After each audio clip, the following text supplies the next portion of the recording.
Le jeu est composé de 8 paquets de 25 cartes chacun. Il y a des fées, des lutins, des moyens de transport, des lieux, des obstacles, des chansons, des outils magiques et des devises. Et donc, ces cartes seront dans un coffret avec la règle du jeu. Et à côté, il y a un livre.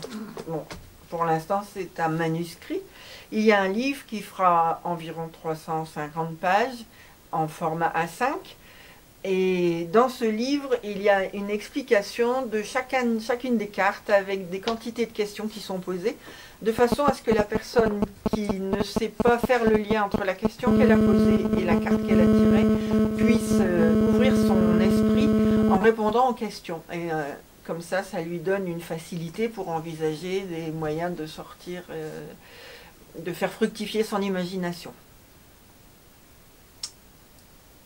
Ben voilà. Bah, est-ce que tu peux nous montrer, par exemple, une carte lutin, une carte fée, les principales cartes? Et les cartes, elles sont plus petites que ça. Ça, c'est un lutin. Les cartes, elles sont plus petites que ça parce que pour les mélanger, c'est pas pratique. Alors ça, c'est par exemple une carte lutin vue en gros, et ça, c'est une carte lutin vue en petit. Normal.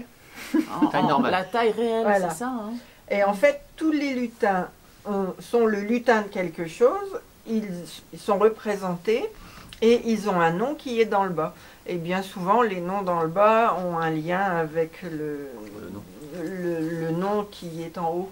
Par exemple, celui-ci, c'est le lutin de la persévérance. Alors, c'est un Écossais en kilt qui fait son jardin et il s'appelle Sir Harrows chaque jour. Voilà. Ça, c'est le lutin de la persévérance. Alors, par exemple, voilà une fée. Donc, c'est la fée de l'aventure.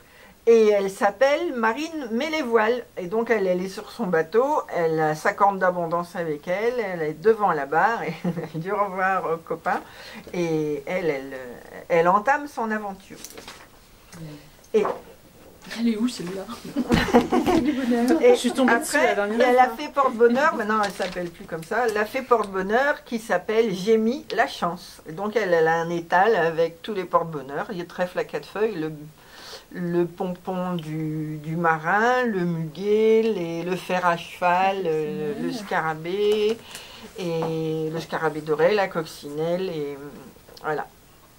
Et donc, toutes les fées, tous les lutins représentent des personnes de tous les pays, de façon à montrer à tout le monde que nous avons tous besoin les uns des autres et que nous pouvons tous construire ensemble un monde avec une qualité de vie agréable.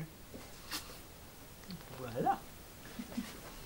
Alors, vous avez aussi un Indien d'Amérique. Et lui, il s'appelle Bon Sens et Connaissance. Voilà. Donc il y a son totem derrière et il y a sa pipe, son feu. Il y a le lutin de la vitesse, il s'appelle Il n'y a pas le feu au lac. Pour apprendre à s'arrêter de temps à autre et cesser de courir. Voilà, ce sont des exemples. Puis il y a une fée esquimaude, parce qu'il n'y a pas de raison, les fées, elles habitent aussi dans les pôles. Donc celle-là, c'est une fée avec des fourrures, et elle s'appelle Sétinouï. Voilà, c'est la fée de l'extrême, elle s'appelle Sétinouï. Ce sont des exemples. Ce sont des exemples de fées et lutins. Voilà.